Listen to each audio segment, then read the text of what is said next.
What's going on, Lions fans? Welcome to the Pride of Detroit YouTube channel. My name is Miko, joined once again by my guy Morgan Cannon, and this is your go-to place for all things Lions related. That includes news, updates, analysis, and so much more, and sometimes breaking news, because that's exactly what happened.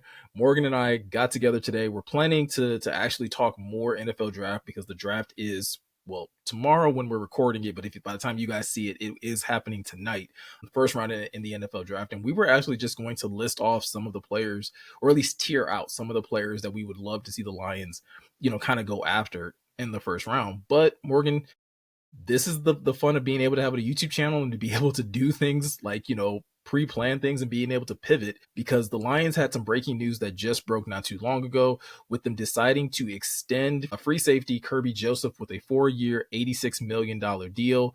That comes out to roughly about $21 million a year. Obviously, Morgan, we both know when it comes down to NFL contracts, it's rarely ever that cut and dry. We haven't yet got the guarantees. Maybe if that comes out while we're recording this, we'll update you guys on what the guarantees are. But looking at the contract at face value, Morgan, how are you feeling knowing that the Lions were able to get this deal done? It's very reminiscent of last year when they were able to get, Amon-Ra and Panay's deal done right before the draft. They do it again this year, taking care of Kerby. I'm happy, man. I've been banging the drum, like even when Kerby went through his rough patch in 2023. I know there's context and there's conversation surrounding that, but like the secondary was a mess in 2023, y'all. Like think about how it looked by the end of the season. You know what I mean? Like against the Niners in the NFC Championship game, it was just in a tough place. And I think he got, a little ahead of his skis, or however you want to phrase it, was playing a little bit out of scheme, trying to play some hero ball, generate takeaways, because he knows his range and his ball tracking and all ball skills. They're all crazy, all S tier. So yeah, I'm excited because we were talking about before we hopped on, man. Like he course corrected. He was like, all right, I'm going to listen to what AG says. I'm going to listen to what my coaches say. I'm going to play within the confines of the scheme. And he balled, man, because you see it back there. Like he can do everything as a safety. He got better, in my opinion, in 2024 as a tackler, like cleaner, better technique, big physical athlete. So he can, he'll lay the wood. But yeah, I just think he took his game to a new level. And this organization, this regime, man, they're all about rewarding. They draft you because they believe in you.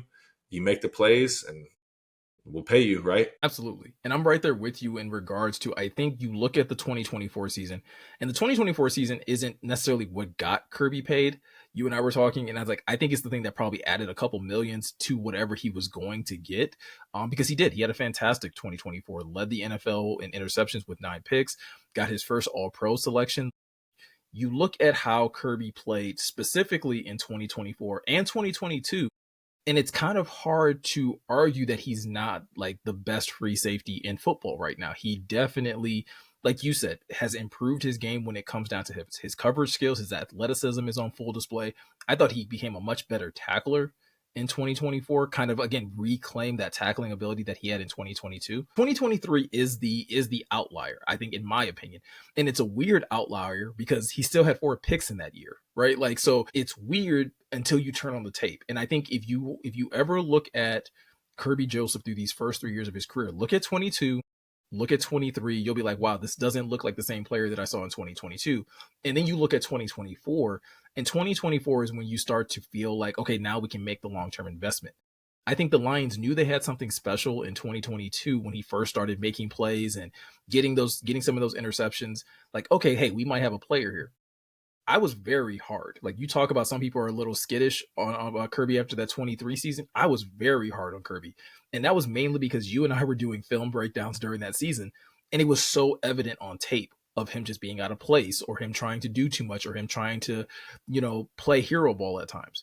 But you look at the tape in 2024, and it's like he very much course corrected. Like, the message that he was possibly getting from Dan and AG really hit home in like, hey, if you play within the confines of the defense, if you trust the guys next to you, you will make plays. And he made a ton of them, right? 9 interceptions, 1 touchdown last season. And so when you look at a deal like this, yeah, it's a lot. It makes him the highest paid safety in the NFL, but 3 years of production, Morgan, it's a really smart investment for the Lions to make at this point. Yeah, no doubt. Like I'm over the moon about this, and 100%. Like I remember thinking back to those film studies we were doing in 2023, and it was just to me it looked like a defender who knew things were not good on his side of the ball, right? Like okay, like I know I have abilities. I'm gonna start gambling a little bit because we're having a tough time. Like you guys remember, those are the Cam Sutton, Kindle Vildor, days where we're grinding through it. You know what I mean? So Mm-hmm. um, he a lot of the time for a DB, you know it, Miko. So much is about your eyes, like your eyes and feet have to be synced up to one another, and if they're not, that's how you get beat deep. And the Lions were getting beat deep a lot in 2023 because there'd be times there'd be like an in breaker, and Kerby would try to drive on that and make a play on the ball, but then the quarterback wouldn't go there, and then you got Vildor or whoever in a one-on-one situation down the field, or Cam Sutton, and then it ends up being a 70-yard house call. So I get I'm right there with you. Like me and you watched every single one of Kerby Joseph's snaps on all 22 since he's been a Lion. So that's why the 2023 thing doesn't concern me. And now he's a vet. Like now he knows, like, okay, if I do play within the defense, and he still gambles there here and there, but that's what you do as a safety. You know what I mean? Like listen to Ed Reed talk about that. You got to pick and choose your spots.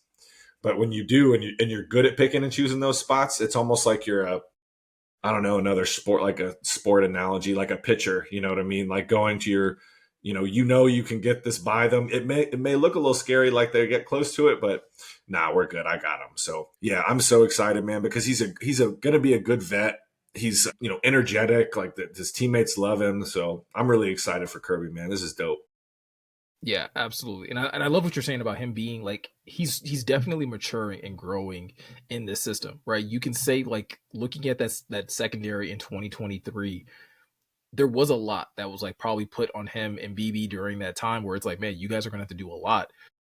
But you see like the defense was even in more need, right? Of him and BB to make plays, but you see that maturity and that ability to understand his role and just say like, hey, I can't cover for everybody, right? And so I can only do what I can do. And that was enough to help the Lions win as many games as they did. It allowed them to create turnovers when he was out there. And like you said, yeah, as a safety, can you gamble? Absolutely. You just want those gambles to be within the confines of your responsibilities, right? Like you can't be covering, one half of the field and then be trying to play and shade to the other half. Like you mentioned, that's when you leave somebody else on an island and you expose your defense to be hurt. So I think Kerby definitely learned from those situations. I do think that people are going to see this contract of Morgan and see him getting paid so much money and know that like, hey, Hutch's deal is still coming. And I think there's going to be some questions and there's going to be some concerns about the salary cap when it comes to a deal like this. Are you concerned about the Lions choosing to make such a large investment at that position? And do you think it's going to cause any type of issues down the road when it comes down to them being able to extend contracts to like Aiden and possibly JMO and other players? Well, it's really just about how you like tier players, right? Like, so no, I'm not really tripping about it. You kind of look at like I've said it before. Like, look what just happened with the Eagles, right? So Mm-hmm. they're still super top heavy. They got like stars with a capital S all over that roster. All pros, Pro Bowlers, you name it. But they're looking at it, and this is where the Lions might get here in a couple more years. Is it going to affect them re-signing guys like Aiden Hutchinson and Brian Branch? Absolutely not, because those guys are no doubt pillars. You know what I mean? Now, however, with that said, like the Eagles just watched Milton Williams, he got a bag, right? Where'd Milton Williams go? New England, right? Yeah, New England. Yep. So he got paid. And defensive tackles are getting paid a lot now, all of a sudden, whereas it didn't used to be like that, but kind of Chris Jones changed things and Milton Williams got a big old bag off of that. But the Eagles had to make a decision, right? Because they're looking like, all right, we got Jalen Carter. We know he is super special with a capital S, you know what I mean? Mm-hmm. They're like, we got to let him walk. And I do think the Lions are getting to that point. And to an extent, they kind of already are. Like, I'm sure they would have liked to keep Ifatu Melifonwu, right? If it For were sure. if it were a perfect world, because they're like, we know what he can do when he's healthy, but Mm-hmm. they're like, all right, we can't afford to give a player that's going to have that role on our team that amount of money. So it's already kind of being like happening, but yeah, I don't. It's not going to impact them like re-signing guys like the core, right? Like, now, however, is it gonna, will a tough decision have to be made over like a player like Jamison Williams in 2 years? Maybe. that might Yeah. happen. Like maybe, there's a bunch of things, but you have to hit on these drafts, man. That's why tomorrow night and this weekend's going to be or tonight, sorry, if you guys are watching this the day of the draft. So that's why it's going to be paramount. Like, yeah, it's not as fun because the Lions aren't picking as high, but think of it as like, if they hit on, several of these picks and get competent starters and role players, then it just enables them to keep players like Jahmyr Gibbs. Like I want to keep Ja. Like I want to keep Ja as long as he's a running back in the NFL. You know Yeah. what I mean? I want him to play his 8, 9, 10 years here. That would be great. I love that kid. So yeah, what about you? What do you think? No, I agree with you. I think it doesn't necessarily change how they keep their core players, like you said. I think when you look at guys like Aiden, when you look at guys like BB, when you look at guys like Ja, I am going to put JMO in this category. Like I do think it's like, I know there's been a lot of conversation about JMO and his future in Detroit. I don't think it changes definitely your desire to keep them. Your approach is going to be drastically different. Like JMO's going to be the first player that I think we're going to see, Morgan, that the Lions are going to have, that he's actually probably going to play on that 5th year option. Like Panay didn't have to play on his. They like extended him. Aiden's not going to play on his. They extended him before he even had to do that. JMO's going to have to play on his, and I don't necessarily think that has like anything to really do with him as much as it is like giving them breathing room to get everybody else's deal done, because JMO has the flexibility to play on a 5th year option. Brian Branch doesn't get that flexibility. Brian Branch is going to have to be paid when he's in that final year of his deal. Like that has to be done then. And so I think it does give you more flexibility to make those types of adjustments. We talk about, I mean, when we get into talking about some of the players that we want the Lions to draft on draft night, like what did the Lions do with DJ Reader? What did the Lions decide to do? We've talked about this, or we've at least speculated about this. Jared Goff has a large lump sum of money. How do you start breaking that up so that you can pay these guys? And so I think that's the thing that, while the Kerby deal may look scary up front, you and I know, and I think more fans should get comfortable understanding, the salary cap is a very scary and confusing place. But Yes, there it are a is. lot of ways to manipulate it, not in a way that you end up like the New Orleans Saints, but there is a way to manipulate it so that you can still keep your pillar players. I love that you always bring up the Eagles. The Eagles just recently signed, I think, Cam Jurgens to like a pretty large deal as well, Yep. just this week. So like it is possible. You will have to say goodbye to some players, some good players, some players that are like, man, I really thought this person was going to stay long term, but hey, it's going to be more important that you keep those pillar players, and how the Lions do that is going to be the interesting thing to watch. It's going to be scary, but I think it's going to be the thing that's going to like really benefit this team long term. And I love that you said, I do agree with your point about the Jameson playing on the 5th year. Like, I think that might just have to happen. And that number's 15. It's very, that's It's a doable. good, I would say Yeah. it's a good number for him. And then yes, if it goes up to a lot after that, listen, Brad has to figure that out, right? And then Might get you tagged. do. That hasn't happened yet in the Brad Holmes regime, right? Like that has entered my head too. And they might have to do it just because, like, hey, you're instrumental to our offense. You still get paid, right? Like that Mhm. number's, if you guys Googled, but the rough explanation of the franchise tag is an average of the top 5 salaries at that position. Okay. So that'll still be a 1 year, almost $30 million deal, but that's future Brad Holmes problems. Mike Disner, if you guys don't know who that is, huge figure in the Lions organization, wears a bunch of different hats. He's like one of the main cap guys, if I'm correct, which I'm pretty sure I am. So yeah, I'm right there with you, man. I don't think it, because I love that you brought up the Cam Jurgens thing, because the Cam Jurgens, they drafted him. He played guard for a little bit, sat there and learned from Kelsey. Okay. And then boom, Kelsey retires. They had a cost controlled contract for Jurgens. Now he's making, he's the highest paid center in football, but he should be. He was awesome, and a big reason they won a Super Bowl. So you just got to hit on these picks, man. That's why we, in our little mock draft, we drafted. Shoot, he pronounced his name the other day, Jonah from Arizona. I'm going to get that name down. Mhm. I don't want to offend that man. We were saying it way wrong. We were saying it so wrong. But Like he did that. say he said everybody says it wrong, so that made me feel a little bit better.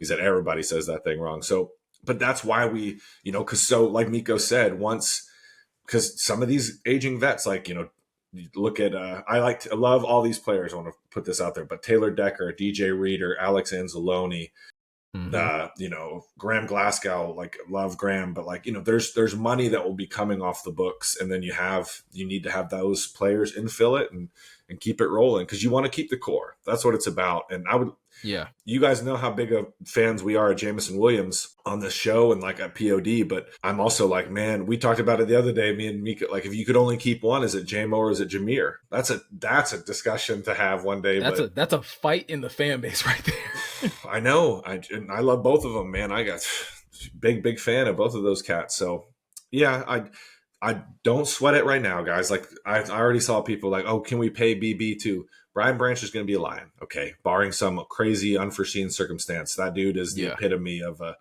They'll figure it out. Go look at these. It's really just the Eagles right now, the Ravens to an extent, but these rosters that are good and have been good for a while.